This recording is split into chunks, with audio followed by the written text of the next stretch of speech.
ahora, hace un par de meses, está en danza la idea de una reforma, pero ya no dentro de un código penal, sino una reforma de todo el código aduanero, con lo cual se mantiene esa idea de que la materia aduanera tiene que estar separada del código penal. Y bueno, esta nueva iniciativa, que vuelvo a insistir, me hubiera encantado, vos hiciste referencia al proyecto de código aduanero.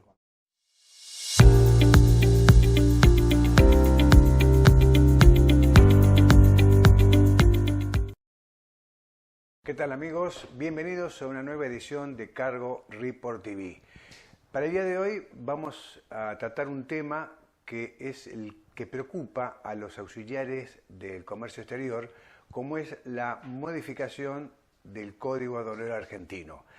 Para eso convocamos nuevamente a un experto, un jurista, docente, especialista en derecho aduanero, penal y administrativo, que es asesor del Centro Despachante de Aduana, autor de varios libros, novelas e innumerables artículos.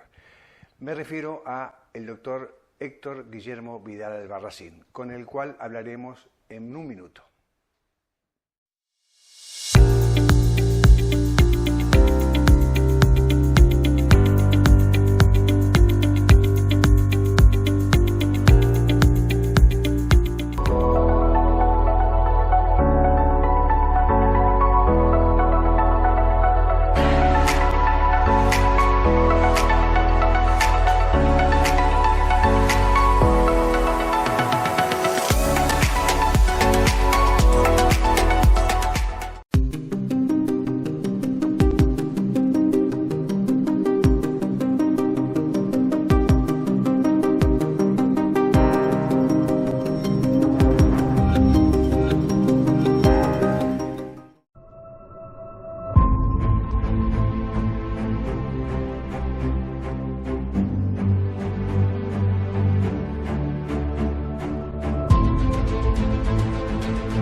Doctor Guillermo Vidal Albarracín, muchas gracias por estar nuevamente acá en la ASI, como siempre, cada vez que te solicitamos. Un placer, la verdad que es muy lindo estar y charlar con vos. Bueno, yo quería proponerte lo siguiente, a ver si estás de acuerdo, que dividamos esta charla en tres partes. La primera, la parte, digamos, recorrido histórico de lo que fue el Código Aduanero argentino, con alguna anécdota o algo que quieras agregar. Después la actualidad, que es lo que más preocupa a todos los auxiliares del comercio exterior. Y finalmente otro tema que preocupa a los despachantes es los famosos declarantes. ¿Cómo no? ¿Estás de acuerdo con eso? Perfectamente. Bueno, entonces comencemos un poco por la historia. Eso fue allá. Quiero que me corrijas si tengo algún dato que no es correcto. Allá a fines de la década del 70, el entonces secretario de Hacienda, Carlos Tacchi, convoca a un grupo de especialistas, eran 8, de los cuales la mayoría eran abogados, y había un par de aduaneros, para que ordenen un poco lo que era todo ese desorden que había de las leyes, las normativas de comercio internacional. Y ahí fue donde los convoca a ustedes. Vos fuiste uno de los que organizó ese código. Bueno, quiero que nos cuente, que nos recuerdes así rápidamente cómo fue esa convocatoria, cómo trabajaron, bueno, lo que se te ocurra decirnos. Bueno, primero muy lindo porque tengo un recuerdo imborrable. Recordar, es decir, acordarme fueron fines del 70 y pico, es decir, 79, el código sale, se dicta en septiembre del 81, pero estuvimos como 2 años y pico trabajando todos los días, además de que trabajábamos en la aduana, en la parte de asesoría legal, Y como dijiste vos, se convocó a personas que tuvieran cierta especialidad. Yo tenía más la inclinación penal. Barreira era un gran conocedor de toda la operativa y de toda la parte conceptual. Estaba también Juan Patricio Cotter, que era nuestro jefe en ese momento. Ricardo Vallaldúa, que estaba en Hacienda, Mario Alsina, bueno, todas personas que eran realmente íconos, personas muy destacadas no solo en la profesión, sino como en sus actividades varias. Bueno, la cuestión es que nos reuníamos permanentemente bajo la directiva de Carlos Tacchi, que era el secretario de Hacienda, una persona muy pujante, muy comprometida con todas las cosas que hacía, así que nos puso un ritmo importante. Exigente además, ¿no? ¿El qué? Muy exigente además. Muy exigente, pero sanamente exigente. Y después, es decir, con convicciones, que eso era lindo. Había habido un proyecto muy importante de Sorteis, y había trabajado Rubén Cirrojo y demás. Y claro, es como no queremos fracasar, porque lo otro había sido importante, pero había quedado en nada, porque muchas veces las reformas necesitan el espaldarazo político, el momento político. Sí. Así que, bueno, nos dedicamos así de lleno. Y vos nombraste al pasar y dos aduaneros, y ahí me detengo y hago el homenaje que siempre quiero hacer cuando hablamos de estos temas, dos grandes señores aduaneros, Laureano Fernández y Francisco Pancho García. ¿Por qué digo grandes? Porque eran personas que no solo tenían una trayectoria en la aduana, totalmente inmaculada, sino que además sabían todo. Absolutamente todos los recovecos y todas las cosas, eran bibliotecas ambulantes. Y era muy linda, y siempre lo pondero, la combinación, claro.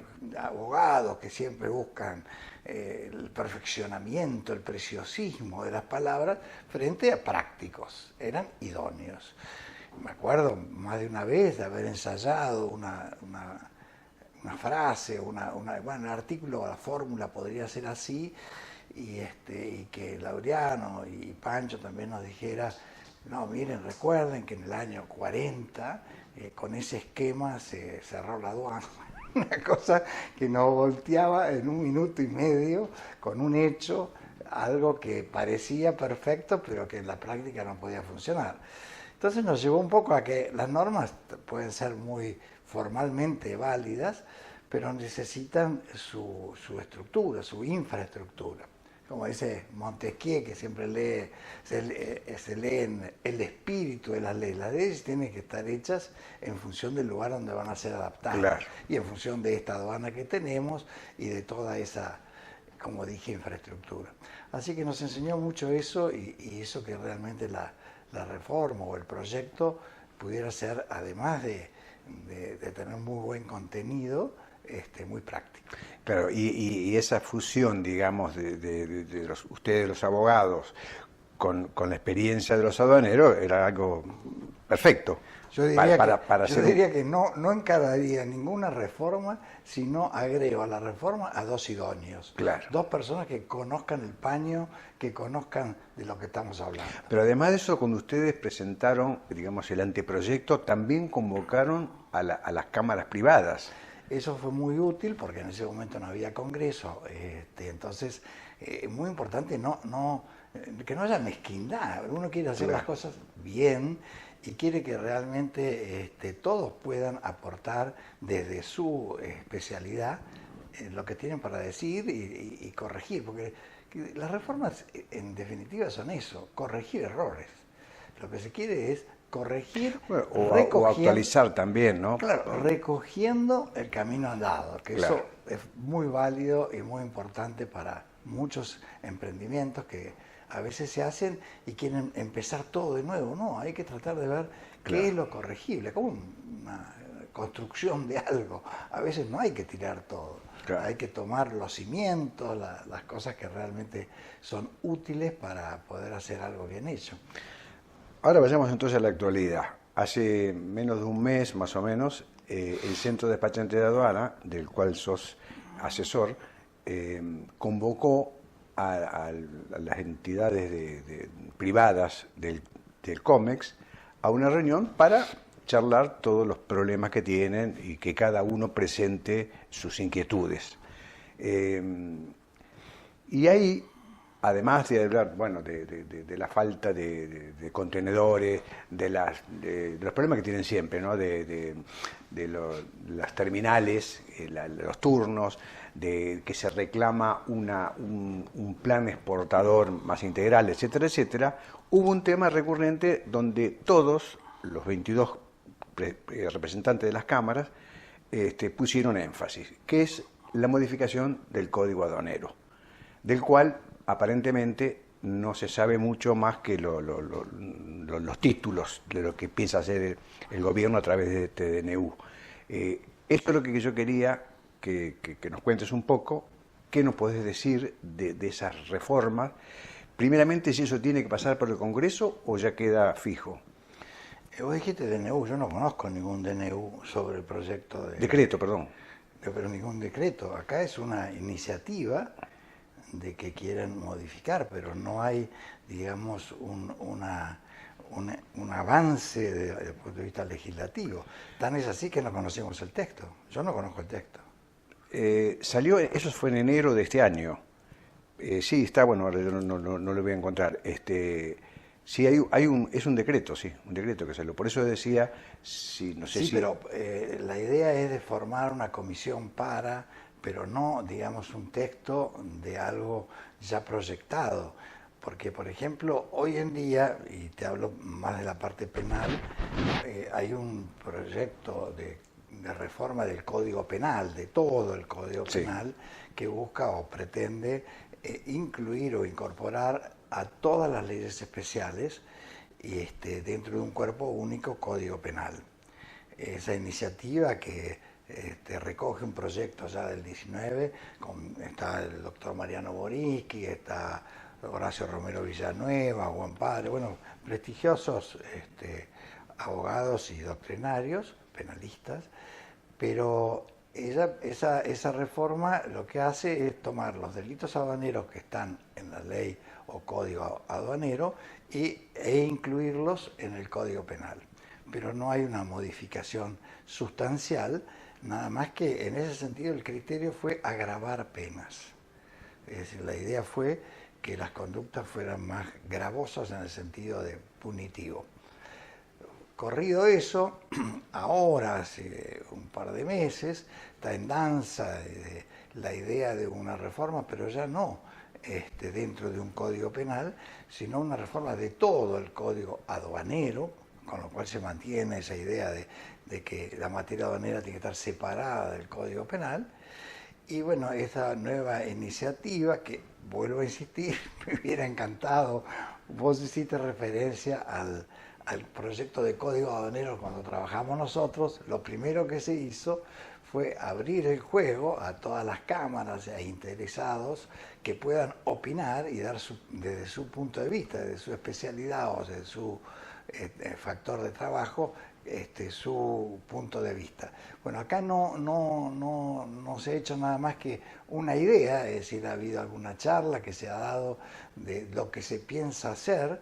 Por ejemplo, que se quiere cambiar reducir el bien jurídico control aduanero y en definitiva los delitos penales, los delitos aduaneros, serían únicamente cuando recayeran sobre una mercadería que tuviera una prohibición absoluta no económica. O sea, corre un poco el eje del control aduanero y estamos legislando un poco en función de la mercadería. Quiere decir que si la maniobra, la organización se dedica a un contrabando, pero no recae sobre mercadería prohibida o que tenga una prohibida en el sentido de no económico, entonces sería infracción. Y es peligroso. Y bueno, volviendo a las charlas que se han dado y demás, el enfoque que se da es que hoy en día, tomando un principio como del derecho penal de subsidiariedad, dejar el derecho penal únicamente para las cosas muy, muy graves y aquellas que merecen mayor sanción, es como considerar que lo único que es contrabando es cuando recae sobre drogas o armas. Y eso no es cierto. y por otro lado parten de una idea de lo que ha sido la jurisprudencia y las condenas. Pero el eje, no hablo solamente de un tema penal, el eje del derecho aduanero es justamente el que la aduana tenga una función de control. Claro. Sí, sí, por eso yo decía, qué extraño, ¿no? Volviendo a lo que ustedes hicieron allá por el 81, cuando convocaron a las entidades de COMEX para que opinaran, por lo menos para que opinaran, y acá me ocurrió, ahora me recuerdo, el decreto 41 es de este año, el decreto 41, sí, del 2026, donde se habla y dice, bueno, para agilizar el comercio, etcétera, etcétera, ¿no? Para darle más dinamismo al comercio. Bueno, una de las tantas desregulaciones que está haciendo este gobierno. Claro, yo es un poco lo que a veces pienso, y ahí hago historia de nuevo. Cuando surge la idea de hacer un código aduanero, es porque desde siempre, desde las ordenanzas de aduana, la materia aduanera se fue regulando con leyes sucesivas, en forma, digamos, aislada, en forma parches, desconectada, ¿no? Inconexa, porque se contradecían unos con otros, a veces claro, hasta la reglamentación contradecía el texto, y entonces era como que era un rompecabezas, era para algunos conocidos, es decir, para las personas muy mayores que se dedicaban a esa actividad podían saber de qué se trataba. Pero no había un método, no había una coherencia. Claro. No había sistema, no había armonía. Claro. Y entonces el gran mérito del Código Aduanero, Ley 22415, fue justamente coordinar todo y permitir lo que para mí es lo más valioso de esta materia tan dinámica y tan cambiante, que es la interpretación sistemática, poder interpretar las cosas con un sistema. No algo que está suelto aquí y que se contradice claro, con otra parte. Entonces ese gran mérito necesita, si hay una reforma, porque obviamente de 1981 aquí ha habido cambios, sobre todo en una actividad tan cambiante como el comercio internacional, se necesita una reforma integral, una reforma que abarque absolutamente todo. Ahora, evidentemente, para abarcar eso, si es esa la iniciativa que estamos hablando, también hay que respetar los tratados internacionales y dónde claro, está el eje, claro, porque el eje es la función de control del servicio aduanero. Y eso un poco descoloca. Por eso yo, más que hablar como estoy hablando de una reforma que no conozco, porque lamentablemente no se abrió a la opinión, entonces estoy a lo mejor criticando algo que no conozco bien cuál ha sido la motivación, sí, los fundamentos, por qué se llega a esa postura. Leyendo así lo poco que se ha mostrado de cuál es la motivación, y yo te diría que hablan de que las normas actuales se han quedado en la época del virreinato, y no es cierto. Claro. Porque me tomé el trabajo me divierte, busqué cuál es el origen del contrabando. Y el origen del contrabando, principalmente era un delito que tenía muy buena prensa. ¿Por qué? Porque los patriotas querían que entraran libros prohibidos como Rousseau, como el contrato social y demás, porque eran las ideas renovadoras del movimiento de Mayo. Pero realmente considerar que se limitaba en ese momento a justamente mercadería prohibida. Es decir, que si hablamos de la época del virreinato, bueno, hoy en día estaríamos haciendo la época del virreinato, a prohibir solamente la mercadería que tiene esa situación de prohibida claro, y no económica. Sí, y justamente ese desconocimiento, por lo menos de la letra chica, de lo que sería esta modificación, es lo que preocupa a todos los auxiliares del comercio exterior. Por eso, después de esta reunión que te comentaba, ahora se va a hacer otra, posiblemente el mes que viene, donde se van a pedir a las autoridades que estén presentes en lo posible. Y además ya se solicita que las autoridades estén presentes también y escuchar a eso. Y además se solicitó al director del ARCA para que tenga una reunión con todos los representantes de las cámaras privadas para saber de qué se trata. Claro, pero principalmente tenemos que saber sobre qué estamos hablando. Por supuesto, por eso, bueno. El problema es que circuló un texto, pero con tachaduras y demás, y es muy difícil hablar con algo que no está explicado ni está bueno, si no lo sabes vos, que sos un estudioso. Pero que le ha pasado a muchos organismos. Sí, creo que el CDA lo ha pedido y no lo tiene, y otros organismos también han querido opinar y no han podido. Claro. Yo creo que lo más sabio es eso, abrir el juego para que todos podamos ver, pero sanamente, porque a lo mejor tienen razón y está bien hacer un giro, en la medida que expliquen por qué. Claro, claro. Ahora, eso es como un retroceso, ¿no? Porque además también se va de una punta a la otra. El Código Penal busca agravar, y acá tenemos la tendencia de muchas leyes especiales de suavizar todo. Claro. Fíjate la ley de inocencia fiscal. El evasor ya no es más un sospechoso. Es decir, el contribuyente, perdón, no es más un sospechoso de evadir. Entonces ya parten de un monto de 100 millones de pesos como mínimo, de ahí para abajo son infracciones. Y al mismo tiempo tenés en el código aduanero o en la ley aduanero un contrabando que tiene 500.000 pesos de monto para que pase a ser de delito de infracción. Entonces decís, pero si hacemos las cosas así parcialmente, contradiciendo, si no hay un principio rector de todo, es muy difícil. Claro. Y por último, Guillermo, como decíamos al principio, me gustaría también conocer, ya que sos junto a José Bustos, tu colega, los que presentaron el amparo del CDA a raíz del famoso DNU 70, donde prácticamente deja sin efecto la figura del despachante de aduana. Así, en breve, ¿en qué estado está?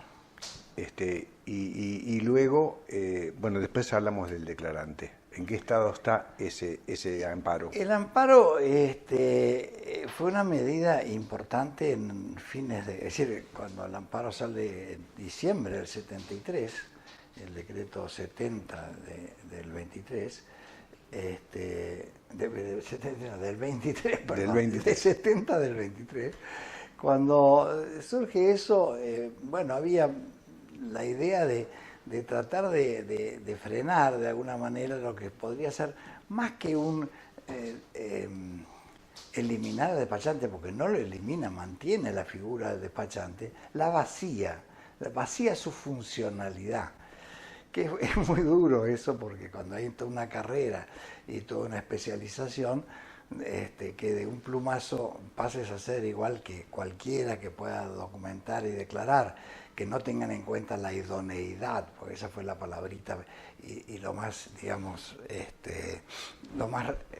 la consecuencia peor, que no tengan en cuenta la idoneidad y que realmente se llegue a esta situación. Había que salir al cruce y el amparo tuvo esa finalidad. Yo creo que lo que se tiende ahí no es, se acepta de que se necesita desregular, que se necesita desburocratizar, pero no el desorden. Si vos cambiás, cambiás algo que está armoniosamente regulado, haces un encorte al medio y partís y separás, corrompés la parte disciplinaria, bueno, evidentemente llega un momento dado que no sabes dónde estás parado. Y hoy en día lo que se busca principalmente, si quieren la figura del declarante, que pueda estar, pero por lo menos que pueda competir de una manera igualitaria con el despachante, en el sentido de si el despachante tiene un trabajo y un estudio por detrás, si tiene la inmensa tarea y difícil tarea de clasificar, valorar, estudiar origen, claro. Bueno, que el declarante por lo menos tenga que nivelarse, pero no es la idea de nivelar para abajo, sino de nivelar para arriba, Por eso creo que es muy importante que haya una capacitación en todas estas personas que quieren declarar. Pero independientemente de eso, y ahí voy solamente desde el punto de vista control aduanero, yo creo que el control aduanero es muy importante resguardarlo, es decir, no se puede abrir una brecha.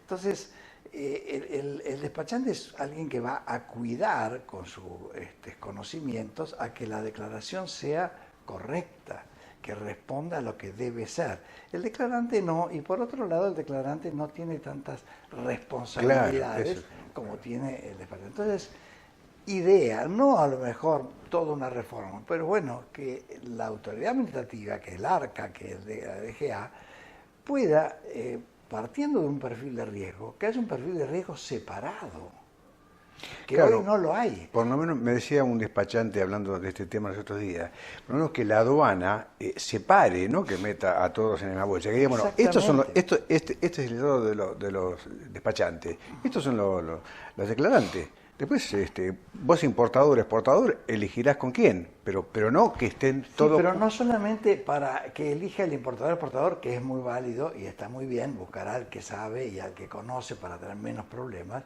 sino que también la aduana pueda entender que si hay una persona que no es idónea, que no responde por lo que debía saber, y que realmente puede, de alguna, no te digo hacer cualquier cosa, pero que está mucho más propenso a hacer cometer errores irregulares, bueno, a esa persona exijo más control. Claro.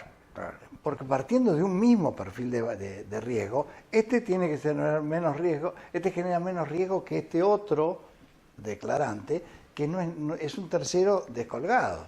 Entonces, partiendo nada más que de eso, tendrá que decir, bueno, le pongo un canal rojo, tomo medidas que hagan al control. Entonces la cosa se pone más lógica, más coherente y volvemos a tener cierta armonía. Obviamente complica porque generalmente cuando metemos operadores fuera de todo esto que dijimos que era un sistema y quedan descolgados, quedan sin regulación. Bueno, hay que darles una regulación. Lo mismo pasa con los couriers. Los couriers aparecen cuando ya el código aduanero está funcionando y nunca pudieron entrar en el código aduanero a tener un estamento, un estatuto, una reglamentación, y están regulados a través de resoluciones. Y eso es muy light, es muy liviano, muy laxo. Y un peligro totalmente. Y un peligro, me gusta más la palabra tuya.